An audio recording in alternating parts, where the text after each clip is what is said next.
Good morning students, आप लोग का स्वागत है आपकी अपनी चैनल मैथ्स बाय पीके यादव पर। आज हम एनसीईआरटी के बहुत सारे चैप्टर पढ़ा भी दिए हैं। उनमें से कुछ चैप्टर बचे हुए थे जिन्हें हम आज पढ़ाना स्टार्ट करते हैं। उनमें से सारा चैप्टर आपको त्रिकोणमिति का हो चुका है, समांतर श्रेणी का आज स्टार्ट होगा, हाइट एंड डिस्टेंस वहाँ बाबू खत्म है, कोऑर्डिनेट ज्योमेट्री उसमें पूरा खत्म है। अब हमको जो बनाना है केवल प्रश्नावली 5.1 में, जिसका नाम क्या है और उस चैप्टर का डिटेल हम लोग जानना प्रारंभ करते हैं। अब इसमें से देखिएगा, इस चैप्टर का नाम जो है उसका नाम है समांतर श्रेणी। आप समांतर श्रेणी, यहां दो बात आते हैं। एक बात आते हैं समांतर श्रेणी और एक बात को हम लोग कहते हैं समांतर श्रेणी। एक होता है समांतर श्रेणी और एक होता है समांतर श्रेणी। श्रेणी को इंग्लिश में प्रोग्रेशन कहा जाता है, जबकि श्रेणी को इंग्लिश में सीरीज कहा जाता है। आखिर कुछ लोग ये कह देते हैं कि समांतर श्रेणी इज इक्वल टू समांतर श्रेणी, मतलब कि समांतर श्रेणी और समांतर श्रेणी दोनों आपस में एक ही बात है, बशर्ते दोनों में फर्क है जो हम कुछ ही क्षणों में आपको समझाने का प्रयास करेंगे। अभी हम लोग थोड़ा पढ़ लेते हैं समांतर श्रेणी। अब देखो हमारा समांतर श्रेणी किस प्रकार से आगे बढ़ेगा। अब देखिए, समांतर श्रेणी का अगर इंग्लिश में कहा जाए तो समांतर श्रेणी को इंग्लिश में अरिथमेटिक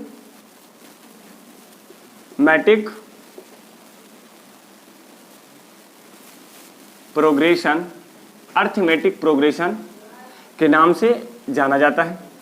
इनमें से आप समझिएगा कि अरिथमेटिक प्रोग्रेशन होता क्या है। इसे शॉर्ट में बाबू एपी भी कहा जाता है। इसे शॉर्ट में एपी कहते हैं, ए और पी। ऐसे आप एपी इसलिए कहते हैं क्योंकि ए से हो जाता है अरिथमेटिक और पी से हो जाता है प्रोग्रेशन। अरिथमेटिक प्रोग्रेशन सच में इसको शॉर्ट में आप एपी से नाम से जाने जाएंगे। अब यहाँ समझिए कि इसको समझना कैसे। अब देखो, जिस प्रकार से आया समांतर श्रेणी, आप 9th में भी कुछ चैप्टर पढ़े हैं जिसमें होता था समांतर रेखा। देखिए होता था ना समांतर रेखा, इसे आप डिटेल में समझेंगे थोड़ा थोड़ा करके बढ़िया से। एक होता है समांतर रेखा। तो समांतर रेखा से पढ़ने से पहले हम लोग ने पहले पढ़ा था कि रेखा क्या होती है। रेखा को इंग्लिश में लाइन कहते हैं। तो ये समांतर रेखा मतलब कि पैरेलल लाइन। अब इस रेखा के बारे में पहले हम पढ़ लें, उसके बाद हम पढ़ लेंगे समांतर श्रेणी। जिस प्रकार से हम रेखा के बारे में पढ़ गए कि रेखा किसे कहते हैं, तो रेखा एक प्रकार की लाइन होती है जिसमें ना तो लंबाई और ना ही चौड़ाई होती है, जिसमें केवल ना तो मोटाई और ना ही चौड़ाई होती है, केवल उसमें लंबाई होती है। दोनों तरफ एरो का चिन्ह लगाया जाता है, तीर का चिन्ह लगाया जाता है। इसी को हम लोग रेखा के नाम से जानते हैं। तो जैसे हमने पढ़ लिया रेखा, अब समांतर रेखा किसे कहते हैं। तो समांतर रेखा जब दो रेखाएं के बीच की दूरी आपस में समान हो, जब दो रेखाएं की बीच की दूरी आपस में समान हो, तो इसी दो रेखाओं को हम लोग समांतर रेखा के नाम से जाने जाते थे। 9th क्लास में इसे एल से आई से एम से डिनोट करता था। अब उसी के आधार पर हम इसे समझा जाएंगे कि अब इसे समांतर रेखा, जैसे आपने पढ़ा रेखा एक वैसी लाइन होती है जिसमें ना तो मोटाई और ना ही उसमें चौड़ाई पाई जाती है, केवल और केवल उसमें लंबाई होती है। उसे हम लोग रेखा के नाम से जानते हैं। अब यहाँ से हम लोग पढ़ेंगे समांतर रेखा। तो वैसी दो रेखा जिनकी बीच की लंबाई आपस में समान हो, समांतर रेखाएं कहलाते हैं। वैसी दो रेखा जो एक दूसरे को प्रतिच्छेद करती हो, प्रतिच्छेदी रेखा कहलाते हैं। लेकिन हम अभी रेखा नहीं पढ़ा रहे हैं, हमें पढ़ाना है श्रेणी, इसलिए हम श्रेणी को अब इसी के मेथड से समझाते हैं। अब समझो श्रेणी क्या होता है। जिस प्रकार से रेखा, समांतर रेखा होते हैं, प्रतिच्छेदी रेखा होते हैं, और दोनों में एक दूसरे से कंजुगेट करें तो एक संपाती रेखा होते हैं, उसी प्रकार से श्रेणी भी 3 प्रकार का होता है। अब श्रेणी के बारे में समझो। श्रेणी जिसे आप अलग से लिख करके और डैश देंगे कि श्रेणी क्या होता है। श्रेणी का इंग्लिश हमने बता चुका है, जिसको इंग्लिश में कहते हैं प्रोग्रेशन। ठीक है, अब इसे समझिएगा प्रोग्रेशन क्या होता है, श्रेणी क्या होता है। श्रेणी को आप रिलेट कर लीजिए सीढ़ी से। सभी के घर में सीढ़ी तो होंगे, उस सीढ़ी से आप रिलेट कर लीजिए। सीढ़ी कैसा होता है। सीढ़ी को यदि देखा जाए तो सीढ़ी में 2 डंटे होते हैं, जिसमें से इस प्रकार से बीच में कुछ डंटे लगे हुए होते हैं। अब इसी में देखिए इस रेखा को हम एल और इस रेखा को एम कहते हैं। यहाँ भी 2 रेखा होते हैं। इसे डंटा हम सीढ़ी के फॉर्म में काटें। लेकिन यदि मैथमेटिकल इंडेक्शन में देखा जाए कि इसे आप गणित में क्या कहेंगे, तो इसको हम लोग 1-2 रेखा हैं, इनके बीच में कुछ लाइन है, इसी को सीढ़ी कहते हैं। और सीढ़ी में क्या बात होती है, सीढ़ी में एक बात होती है कि आप लोग अगर गौर कीजिएगा तो सीढ़ी के दो रेखाओं के बीच की दूरी आपस में हमेशा बराबर होती है। अगर इन दोनों में यहाँ से यहाँ 5 मीटर है तो यहाँ की यहाँ भी दूरी 5 मीटर होगी, या यहाँ से यहाँ भी दूरी 5 मीटर होगी, यहाँ से यहाँ भी दूरी 5 मीटर होगी। कभी कभी गांव घर में ये सीढ़ी का डंडा टूट जाता है तो बीच की दूरी 10 मीटर हो जाता है, जिसमें बच्चा यहाँ एक पैर रख करके एक पैर यहाँ रख करके ऊपर चढ़ने का काम करते हैं। तो मैं टूटी हुई सीढ़ी को भी समझाते हैं कि टूटी हुई सीढ़ी क्या कहलाता है मैथ में, और ये अगर टूटा हुआ नहीं है, एकदम कॉम्बिनेशन सही है, तो उसे आप क्या करते हैं, तो सीढ़ी को आप इससे कर लेंगे। इसमें एक चीज़ सीखने को क्या मिला, इसमें चीज़ ये सीखने को मिला कि कभी भी सीढ़ी के डंडों के बीच की लंबाई समान होती है, उसे हम लोग सीढ़ी के नाम से जानते हैं। और जब किसी सीढ़ी में, जब किसी संख्याओं के क्रम में अगर यहाँ पर 3, 2, 5, 7, 9 इन सभी संख्याओं में अगर बीच के अंतर समान रहे, जैसे इनके बीच की दूरी समान थे और उसी इसकी बीच के अंतर अगर समान रहे, तो इसी प्रकार के श्रेणी को हम लोग समांतर श्रेणी के नाम से जानते हैं। जैसे दो डंडों के बीच की लंबाई अगर समान रहे तो उसे सीढ़ी के नाम से जानते हैं। अगर दो रेखाओं की बीच की दूरी समान रहे तो उसे समांतर रेखा के नाम से जानते हैं। अगर कोई सीरीज में, अगर कोई प्रोग्रेशन में दो संख्याओं के बीच की दूरी आपस में समान रहे तो उसे हम लोग समांतर श्रेणी के नाम से जानते हैं। अब समांतर श्रेणी तो हमें समझ में आ गया, बशर्ते श्रेणी क्या होता है। तो बाबू श्रेणी का एक ऐसे संख्याओं का क्रम होता है जो किसी नियम के अनुसार लिखे जाते हैं। मैं फिर से रिपीट कर दूं कि श्रेणी प्रोग्रेशन मतलब इसका डिफिनेशन आप यदि लिखेंगे तो मैं लिख ही डालता हूं कि संख्याओं का एक ऐसा क्रम, जिसे मैं थोड़ा देर में समझाऊंगा। संख्याओं का एक ऐसा क्रम जो किसी नियम के अधीनस्थ लिखे जाते हों उसे हम लोग श्रेणी के नाम से जानते हैं। देखिए इसका डिफिनेशन लिखिएगा, संख्याओं के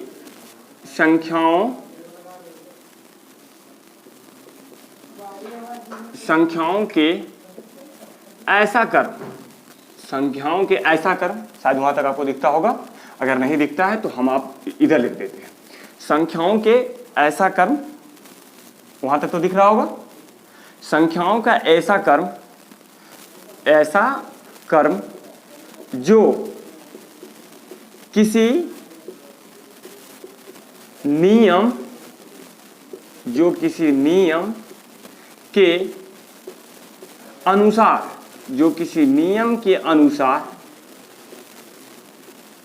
लिखे जाते हैं, जो किसी नियम के अनुसार लिखे जाते हैं, उन्हें हम लोग क्या कहते हैं, उन्हें श्रेणी कहा जाता है। उन्हें क्या कहते हैं, श्रेणी कहा जाता है। अब इसे एक बार और फिर से रिपीट कर लें, मतलब संख्याओं का ऐसा क्रम जो किसी नियम के अनुसार लिखे जाते हैं उसी को हम लोग श्रेणी के नाम से जानते हैं। आप कहेंगे संख्याओं का ऐसा क्रम मतलब समझते हैं, कॉम्बिनेशन मतलब संख्याओं का एक क्रम, आदमियों का एक क्रम, मतलब आदमी बहुत सारा लाइन में खड़ा हो जाए तो आदमियों का क्रम हो गया। उसी प्रकार संख्याओं का ऐसा क्रम, एग्जाम्पल में आप लिखेंगे, जैसे मान लो कि यहाँ 2 है, यहाँ 3 है, यहाँ 4 है, यहाँ 5 है, यहाँ 6 है, तो यहाँ क्या होगा, यहाँ क्या होगा, यहाँ क्या होगा। शायद आप लोग आंसर दिए होंगे कि अगर यहाँ 2 है, 3 है, 4 है, 5 है, 6 है, तो यहाँ ऑब्वियसली यस जो आप कह रहे हैं वही है, 7 है, और यहाँ 8 है, और यहाँ बहुत अच्छा, तो यहाँ पे वो है। अब यहाँ से अब दूसरा अगर एग्जाम्पल लिया जाए तो दूसरे एग्जाम्पल में यदि मैं कह दूँ यहाँ 3 है, यहाँ 1 है, 3 है, और यहाँ पे 5 है, और फिर यहाँ पे ले लिया जाए कि यहाँ 7 है, यहाँ 9 है, यहाँ 11 है, यहाँ 13 है, तो यस यहाँ बहुत अच्छा। फिर अगर यहाँ लिया जाए तो ये भी एकदम बहुत अच्छा। आप बताएं कि यहाँ 15 है और यहाँ 17 है। तो यहाँ तक आपको कॉम्बिनेशन समझ में आता होगा। इस डिफिनेशन को आप देखिए कि संख्याओं का एक ऐसा क्रम जो किसी नियम के अनुसार लिखा है। अगर नियम के अनुसार नहीं लिखा हुआ होता तो आप इसके अगल बगल नहीं बता पाते। मैं एक संख्या को लिख के दिखाता हूँ कि बिना नियम के कैसे लिखा था। मान लीजिए कि कोई संख्या आप ऐसे लिख दिए कि 3, यहाँ 6, यहाँ 9, यहाँ 15, और यहाँ पर 21, और हम बोले यहाँ क्या होगा, तो आपने देखा कि 3 के दुगुना 6, 3 का पहाड़ा है, 3 का 3, 3 दुगुना 6, 3 तिया 9, होना चाहिए यहाँ 12 लेकिन लिख दिए 15, फिर यहाँ होना चाहिए 15 लेकिन लिखल 21। अब कहेंगे यहाँ क्या होगा, तो बच्चा कहेगा आप ही बता दीजिए यहाँ क्या होगा। यदि मैं यहाँ कहूँ 24 होगा तो आप कहेंगे 24 ही क्यों, वहाँ 30 तो भी हो सकता है, वहाँ 27 भी तो हो सकता है, आखिर 24 ही क्यों लिए। तो यहाँ कोई संख्या कोई नियम के अनुसार लिखा हुआ नहीं है। यहाँ पे 3 का डिफरेंस आया था, देखो यहाँ 3 जोड़ा तो 6, यहाँ 3 जोड़ा तो 9, लेकिन यहाँ 6 जोड़ दिया तो 15, अब यहाँ पर फिर 6 जोड़ दिया तो 21। आप हो सकता है कहेंगे कि देखो 2 में 3 है तो अब 2 में अगर फिर 3 जोड़िए तो 24 होगा। अगर इतना दिमाग लगा लिए तो बहुत अच्छा, तब तो ये संख्याओं का कर्म है। लेकिन अगर देखा जाए कहीं कहीं 3 जुड़ रहा है, कहीं कहीं 6 जुड़ रहा है, तो ऐसा समांतर श्रेणी में आपको पढ़ने के लिए नहीं मिलेगा। किसी भी दो संख्याओं के बीच के अंतर हमेशा समान रहेगा। यदि 3 है तो 3 है तो 3 है तो 3 है तो 3 ही रहेगा, 6 और 9 नहीं हो सकता। उसे हम समांतर श्रेणी के नाम से जानते हैं। श्रेणी देखो संख्याओं का ऐसा क्रम जो किसी नियम के अनुसार लिखा गया हो। अब इसका एग्जाम्पल अगला देते हैं। अगला यदि आप देखें तो यहाँ हमने देखो यहाँ 2 का डिफरेंस, यहाँ भी 2 का डिफरेंस, यहाँ भी 2 का डिफरेंस, यहाँ भी 2 का डिफरेंस, यहाँ भी 2 का डिफरेंस, यहाँ तक आपको दिख रहा होगा। अगर ये सब टोटल नंबर आपको दिख रहे होंगे और अगर इससे अगला एग्जाम्पल लेना चाहते हैं तो थोड़ा सा इसको हम मिटाते हैं और मिटाने के बाद ऊपर हम लिखते हैं, क्योंकि वहां तक आपको दिख नहीं रहा है।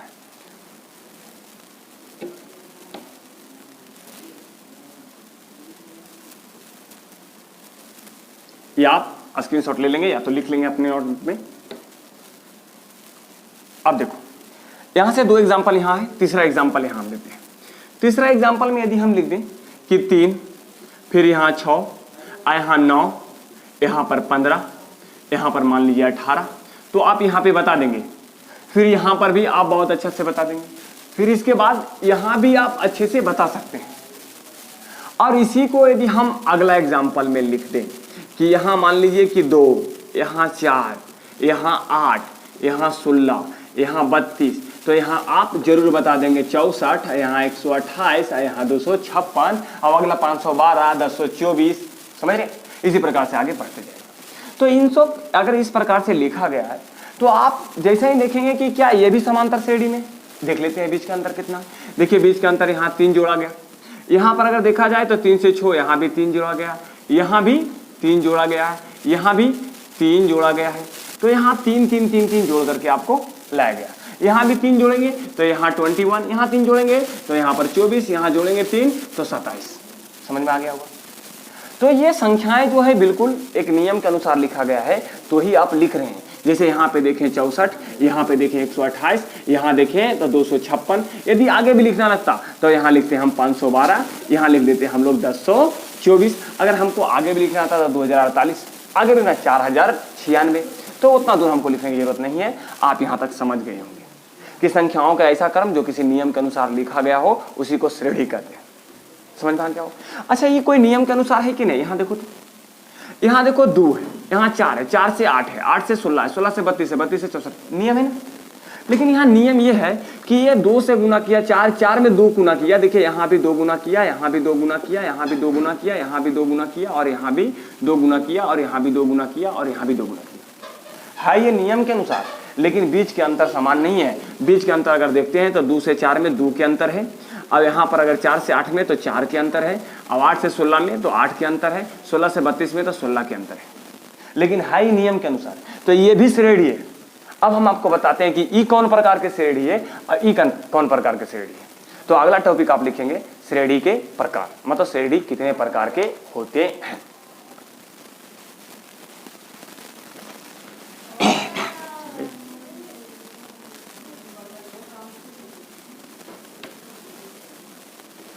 ये सब एग्जाम्पल आप श्रेणी लिखने के बाद लिख लेंगे। अब समझिए कि श्रेणी कितने प्रकार के होते हैं। तो श्रेणी के प्रकार,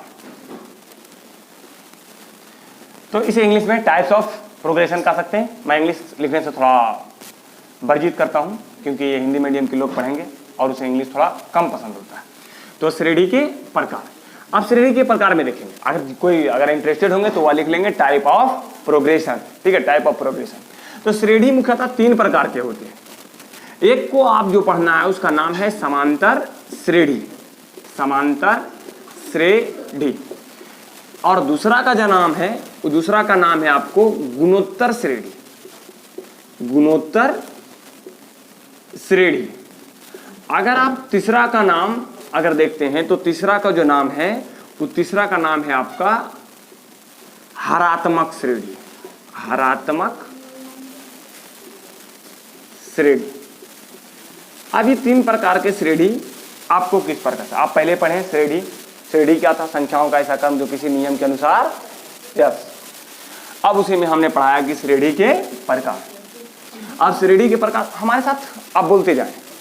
श्रेणी के प्रकार, तो श्रेणी कितने प्रकार के, तीन प्रकार के। एक को समांतर श्रेणी, दूसरा को गुणोत्तर श्रेणी, तीसरा को हरात्मक श्रेणी। अगर इंग्लिश में देखा जाए तो इंग्लिश में इसे कहा जाता है, समांतर श्रेणी को नाम होते हैं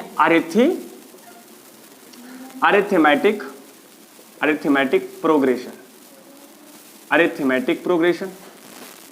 यदि आप इसको देखें तो गुणोत्तर श्रेणी को कहते हैं ज्योमेट्रिक प्रोग्रेशन, ज्योमेट्रिक प्रोग्रेशन।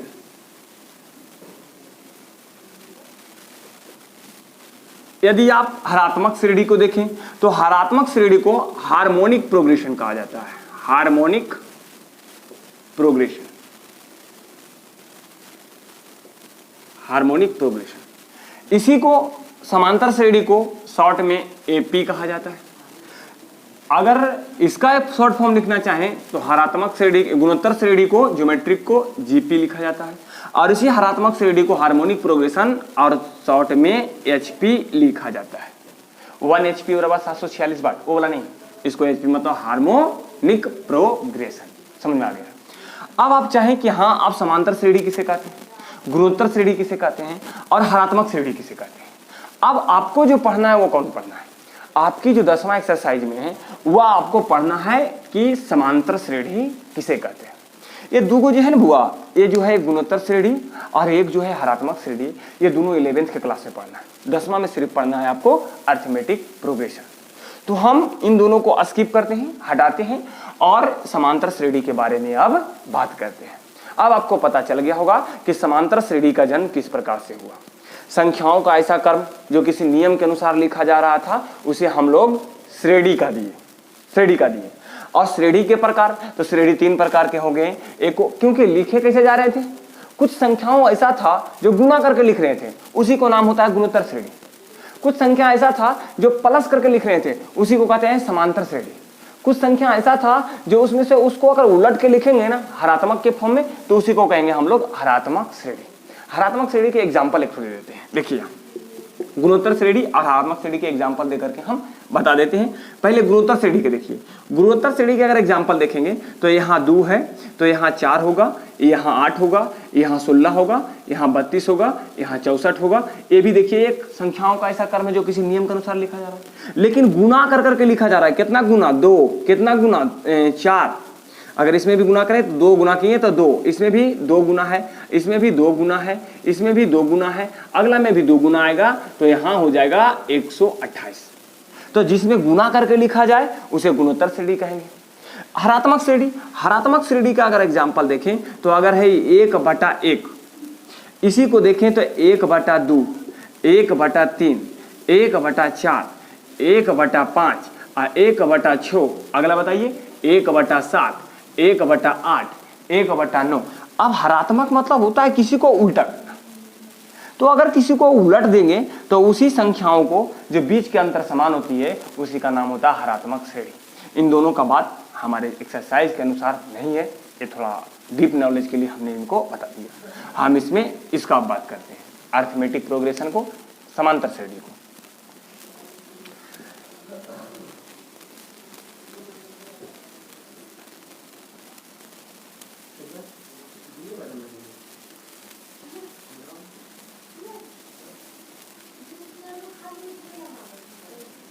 अब समझिए कि समांतर श्रेणी क्या होते हैं। समांतर श्रेणी की आप डेफिनेशन लिख लेंगे।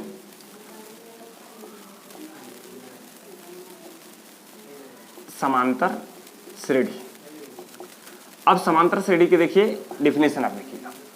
यहां पर आप लिखिएगा कि संख्याओं का ऐसा क्रम जिसमें कुछ जोड़कर वह क्रम को तैयार किया जाता है, उसे हम लोग समांतर श्रेणी के नाम से जानते हैं। मतलब जब किसी श्रेणी में, यहाँ पे जब किसी श्रेणी में, जब किसी श्रेणी में कोई निश्चित संख्याओं को जोड़कर, कोई निश्चित संख्याओं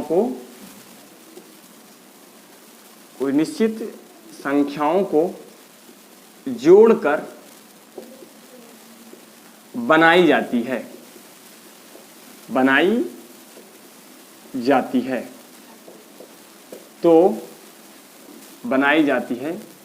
तो इस प्रकार के श्रेणी को समांतर श्रेणी के नाम से जानते हैं। तो इस प्रकार के श्रेणी को समांतर श्रेणी के नाम से जानते हैं। समांतर श्रेणी के नाम से जानते हैं। समांतर श्रेणी के नाम से जानते हैं। या आप इसकी डिफिनेशन ऐसे भी लिख सकते हैं कि श्रेणी का वह प्रकार जिसमें किसी निश्चित संख्या को जोड़कर या घटाकर, देखिए यहां पे एक बात छूट गया, जोड़कर या घटाकर,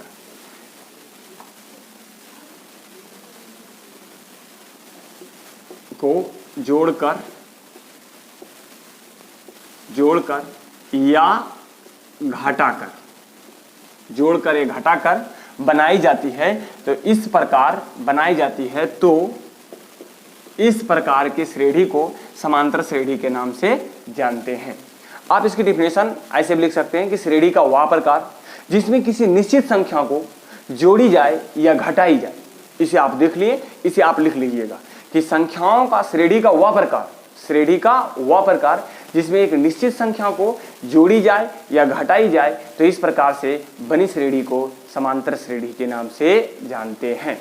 एक बार और हम बोल देते हैं, श्रेणी के वह प्रकार जिसमें किसी निश्चित संख्या को जोड़ी या घटाई जाती है, तो इस प्रकार के श्रेणी को समांतर श्रेणी के नाम से जानते हैं। देखिए इसका एग्जाम्पल क्या होगा। इसका अगर एग्जाम्पल देखना चाहते हैं तो एग्जाम्पल में देखिए यहाँ 2 है, फिर यहाँ 4 है, यहाँ 6 है, यहाँ 8 है, यहाँ 10 है, यहाँ 12 है। अब इसमें देखिए क्या क्या जोड़ के बनाया गया। यहाँ पे बाबू 2 जुड़ा हुआ है तो 4 हुआ, यहाँ पर भी बाबू 2 जुड़ा हुआ है तो 6 हुआ, यहाँ पर बाबू 2 जुड़ा हुआ है तो 8 हुआ, यहाँ पर भी 2 जुड़ा हुआ है और यहाँ पर भी 2 जुड़ा हुआ है। तो 2 जोड़कर बनाई गई है, इसलिए इसे समांतर श्रेणी के नाम से जानते हैं। देखिए इसे एक नियम के अनुसार भी लिखा गया। तो श्रेणी क्या होता है? तो संख्याओं का ऐसा क्रम जो किसी निश्चित नियम के अनुसार लिखी जाती है, उसे हम लोग श्रेणी कहते हैं। और वह श्रेणी में ही एक प्रकार है जिसका नाम है समांतर श्रेणी। जब किसी संख्याओं में या जब किसी श्रेणी में एक निश्चित संख्या को जोड़कर या घटाकर बनाई जाती है, तो इस प्रकार के श्रेणी को समांतर श्रेणी के नाम से जानते हैं। अगला एग्जाम्पल देखिएगा, एग्जाम्पल नंबर 2। ये आप एग्जाम्पल नंबर फर्स्ट कर लीजिएगा। एग्जाम्पल नंबर 2, एग्जाम्पल नंबर 2 में यहाँ 3, 5, 7, 9, 11, 13 डॉट डॉट डॉट करके आप छोड़ दीजिएगा। यहाँ देखिए हम फिक्स कर दिए, यहाँ हम डॉट डॉट कर दिए। इसके बारे में हम समझाते हैं तुरंत। यहाँ आपको बेसिक से थोड़ा टाइम लगेगा लेकिन बढ़िया से पढ़ाया जाएगा। अब यहाँ देखिए 3, 5, 7, 9, 11, 13, आगे 15, 17, 19, 21, 23, आगे बढ़ते जाइएगा 25, 27, 29, 31, 33, 35, 37। अब आगे जहाँ तक आप इन्फिनिटिव तक, जैसा ही ये डॉट डॉट लग गया और जब भी कभी 3 डॉट लग गया, 1 डॉट 2 डॉट 3 डॉट, मतलब समझ जाओ कि अब आगे ये अनंत तक जाता रहेगा। अब ये तो समझ गए। एक और एग्जांपल ले लीजिए ताकि आपको लिखने में वहाँ सुविधा हो। अगर लेते हैं आप 5, यहाँ लीजिए 10, यहाँ लेते हैं आप 15, यहाँ लेते हैं 20, यहाँ लेते हैं 25 और यहाँ लेते हैं आप 30 और यहाँ आकर के आप रोक देते हैं। एक और एग्जांपल ले लीजिए। मान लीजिए हम एग्जांपल एगो लिए, यहाँ 20, यहाँ पर मान लीजिए 18, यहाँ 16, यहाँ 14, यहाँ 12 और यहाँ 10 और यहाँ रोक दीजिए, या तो डॉट डॉट डॉट डॉट कर दीजिए, आगे बढ़ने दीजिए। अब ये समझिए कि ये सब जो है जो बढ़ल वाला संख्या है, इसमें कुछ नहीं कुछ जोड़ जोड़ के बनाया गया, बट सबसे नीचे में जो है 20, 18, 16, 14, 12, 10, इसमें किसी संख्या को घटाया गया है। हमने इसीलिए लिखा दिया था कि जब किसी श्रेणी में किसी संख्या को जोड़ा जाता है या घटाया जाता है तो इस प्रकार बने श्रेणी को समांतर श्रेणी के नाम से जानते हैं। शायद ये आपको क्लियर हुआ होगा। अब हम समांतर श्रेणी के प्रकार बता देते हैं कि समांतर श्रेणी कितने प्रकार के होते हैं, क्योंकि हम लोग को ऑल ओवर द समांतर श्रेणी ही पढ़ना है। तो समांतर श्रेणी अब कितने प्रकार के होते हैं? तो समांतर श्रेणी 2 प्रकार के होते हैं। समांतर श्रेणी 2 प्रकार के होते हैं। उसमें से एक को कहते हैं परिमित श्रेणी और एक को कहते हैं अपरिमित श्रेणी। आप किसी सिन्हा की अगर बुक उठाइएगा तो वहां लिखा हुआ रहेगा रेड कलर से परिमित एपी और अपरिमित एपी, जबकि एनसीईआरटी बुक में इतनी लैंग्वेज को वह डिस्ट्रॉय नहीं करता है। अब आप देखें कि इसके बारे में आप क्या समझ पाएंगे। इसे हम मिटा करके बनाने की कोशिश करते हैं।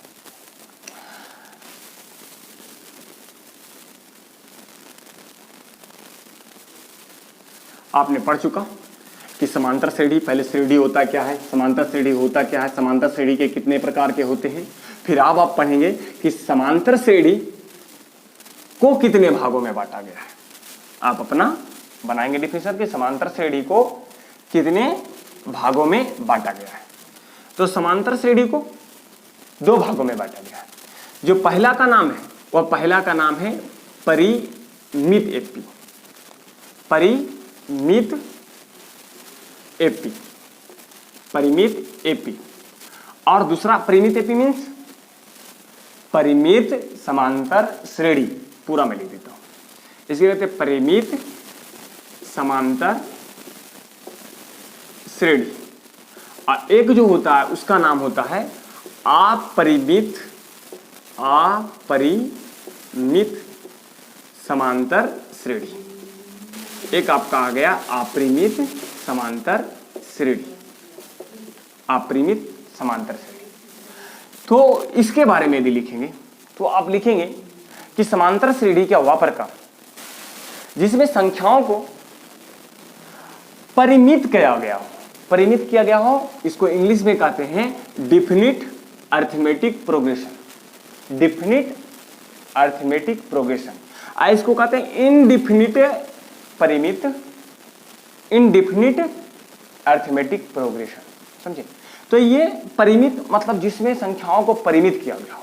जैसे हम अभी लिखा रहे थे ना आपको कि 2, 3, 4, 5, 6 और डॉट डॉट डॉट, ये डॉट डॉट डॉट मतलब अपरिमित रूप से आगे जा रहा है। तो डॉट डॉट वाले एपी को अपरिमित एपी के नाम से जानेंगे। अगर इसी में हम लिख दें कि 2, 4, 6, 8 और 10 और यहाँ आकर के बिंदु फुल स्टॉप डाल दिए, फिर यहाँ लिख दिए 5, 10, 15, 20, 25, तो यहाँ आप फुल स्टॉप डाल दिए। तो ये इसमें आप पदों की संख्या को परिमित कर दिए, तो इसे नाम सुनेंगे परिमित एपी से। इसमें पदों की संख्या परिमित है, इसे भी कहेंगे आप परिमित एपी से। इसमें पदों की संख्या परिमित नहीं है, जाने नहीं कितना पद है, तो इसी का नाम सुनेंगे अपरिमित एपी के नाम से सुनेंगे। हमने ओवरऑल सारा चीज को समांतर श्रेणी क्या होता है आपका चैप्टर में डायरेक्ट लिखा, समांतर श्रेणी हमने श्रेणी लिख करके उसे पढ़ाने का काम किया, समझा दिया। अब तुम्हारा टोटल समांतर श्रेणी क्लियर हो गया होगा। अब जो भी आएगा कि समांतर श्रेणी को बनाते कैसे हैं, इन पे बेस्ड क्वेश्चन कैसे आता है, उसको मैं अभी तुरंत आपको बता करके या तो अगली वीडियो में बता करके दिखाते हैं।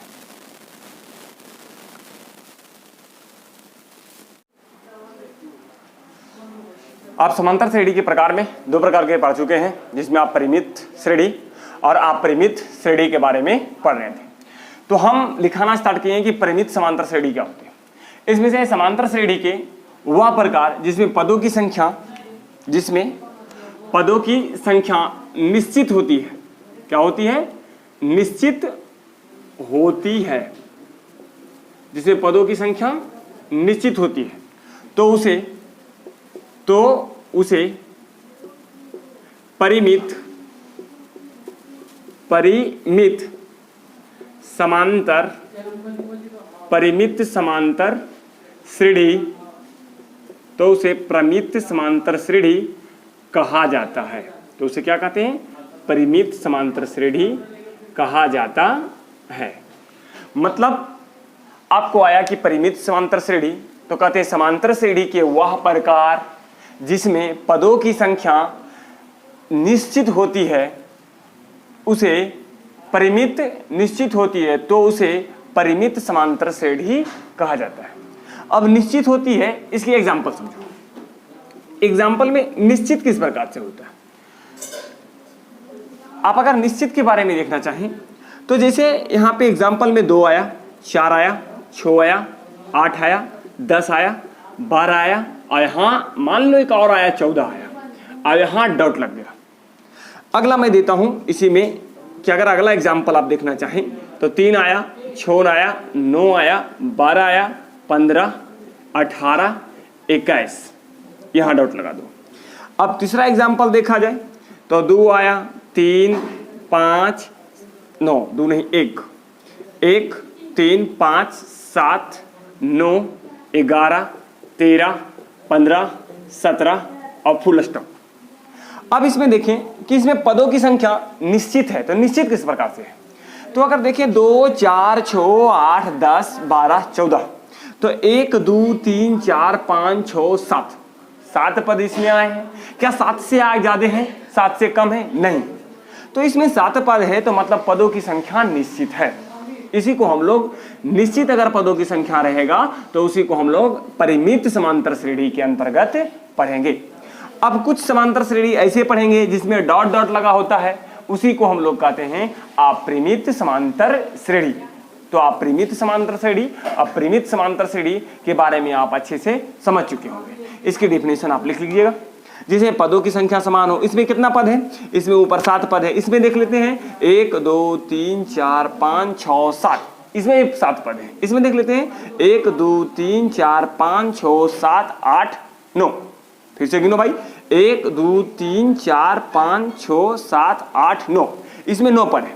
तो इसमें 9 पद हैं, इसमें 7 पद हैं, इसमें 7 पद हैं, पदों की संख्या निश्चित है।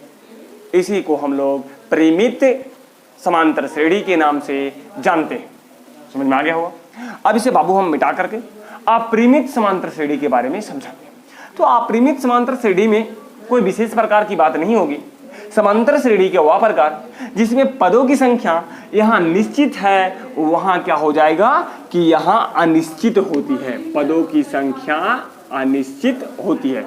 मैं इसे फिर से लिख दूं, जिसमें पदों की संख्या क्या होती है, इसमें पदों की संख्या अनिश्चित क्या होते हैं, अनिश्चित होती है। इसी को हम लोग परिमित नहीं बोल के अपरिमित समांतर श्रेणी के नाम से जानते हैं। अपरिमित, यहां क्या जुट गया, अपरिमित। मेरा मार्कर थोड़ा साथ नहीं दे रहा अच्छा से। अपरिमित समांतर श्रेणी के नाम से जानते हैं। आप लोग फिर से समझ गए होंगे। मैं फिर से पढ़कर समझा दूं कि अपरिमित समांतर श्रेणी से आप क्या समझते हैं, अपरिमित समांतर श्रेणी किसे कहते हैं। अपरिमित समांतर श्रेणी लिख करके टेस्ट दीजिए। तो हम कहते हैं समांतर श्रेणी के वह प्रकार जिसमें पदों की संख्या अनिश्चित होती है तो उसे अपरिमित समांतर श्रेणी कहा जाता है, या तो उसे अपरिमित समांतर श्रेणी कहते हैं। देखो समझ लोगे तो डिफिनेशन तुम किसी प्रकार से परिभाषाएं बना सकते हो। परिभाषा बनाने में दिक्कत होगा, समझ गए, यदि आप बढ़िया से समझ गए तो। अगर बढ़िया से नहीं समझे तो आपको फिर दिक्कत ही दिक्कत है। मैं एक एक पॉइंट को आपको वर्णन करते हुए जा रहे हैं। एक एक पॉइंट आपको अच्छे से समझ में आएगा, बढ़िया से समझ में आएगा, फुल्ली नॉलेज के साथ, कहीं उड़ान में बातें नहीं होगी, फिर भी एकदम बिल्कुल सटीक रहेगा आपका। अब मैं इसे मिटा करके आपको ये समझ, हमने बताया कि पदों की संख्या था, पद किसे कहते हैं। अब हम समझते हैं कि समांतर श्रेणी के अंतर्गत कुछ पदों के संकेत, उस पद को संकेत, क्या पद का बात कभी भी नहीं आया था, अभी तुरंत आया है, तो ये पद को समझ लेते हैं। जैसे इसमें जो कहते हैं, इसको हम लोग कहते हैं प्रथम पद, द्वितीय पद, तृतीय पद, चतुर्थ पद, पंचम पद, षष्ठी पद, सप्तमी पद, इसी प्रकार से आगे बढ़ते जाएगा। तो ये प्रथम पद, द्वितीय पद, तृतीय पद, चतुर्थ पद, क्या हम बार बार लिखेंगे चतुर्थ? नहीं, इसके संकेत आते हैं। इसको हम लोग अंतिम पद के नाम से भी जानते हैं, इसको हम लोग अंतिम पद के नाम से भी जानते हैं, इसको भी हम एग्जैक्टली अंतिम पद के नाम से भी जानते हैं। एग्जैक्टली मतलब वास्तविक में ही अंतिम पद के नाम से जानते हैं। लेकिन आप परिमित के हैं तो ये सब पॉइंट को हटा दीजिएगा और यहाँ पर आप डॉट डॉट दे दीजिएगा।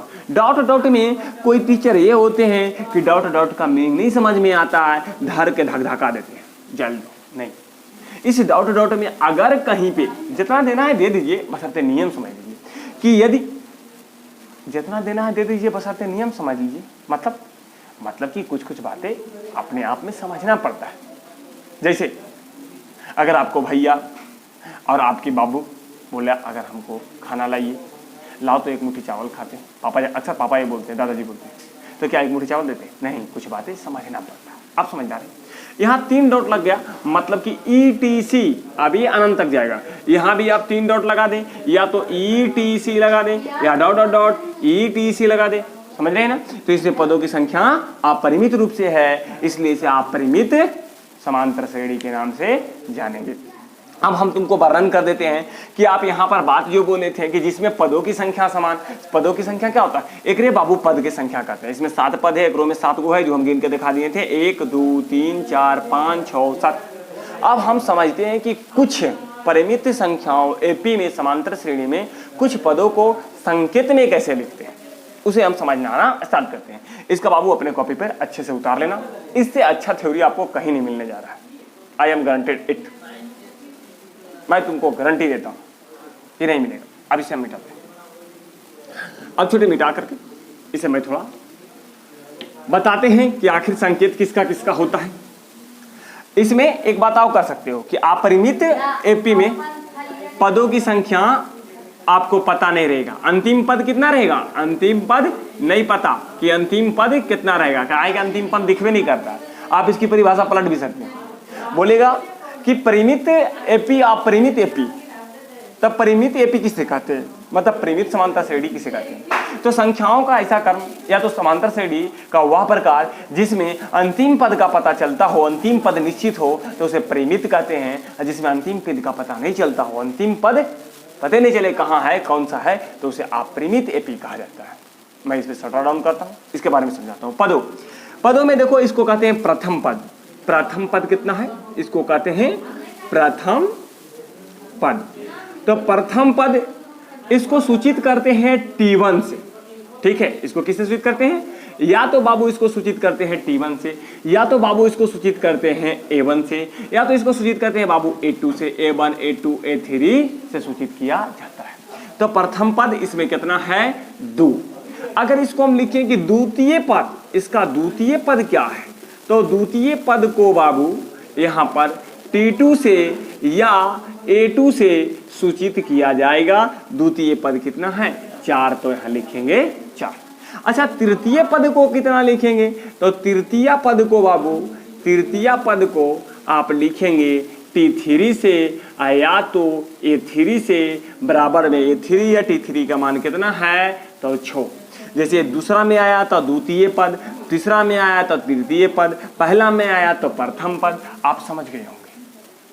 तो आप ये समझ चुके हैं कि किसी AP के प्रथम, द्वितीय या तृतीय पद को कैसे सूचित किया जाता है। अब यहाँ पर आपको एक बात और समझाया जाएगा जिसमें रहेगा समांतर श्रेणी में सार्व अंतर, कॉमन डिफरेंस क्या होता है, सार्व अंतर। तो अब हमने क्या बताया था कि समांतर श्रेणी किसे कहते हैं? बल संख्याओं का ऐसा क्रम जिसमें किसी निश्चित संख्या को या तो जोड़ी जाए या तो घटाई जाए। इसमें निश्चित संख्या को देखो क्या जोड़ा गया, यहाँ से 2 जोड़ा गया 4, 2 जोड़ा गया 6, 2 जोड़ा गया 8, 2 जोड़ा गया 10, 2 जोड़ा गया 12, 2 जोड़ा गया 14। तो वह निश्चित संख्या को ही समांतर श्रेणी का सार्व अंतर कहा जाता है। समांतर श्रेणी के अंतर्गत जब किसी निश्चित संख्याओं को जोड़ा या घटाया जाता है तो उस निश्चित संख्या को ही सार्वांतर के नाम से जानते हैं। इंग्लिश में कॉमन डिफरेंस कहते हैं। इंग्लिश मीडियम वाले बच्चों से CD से डिनोट करते हैं।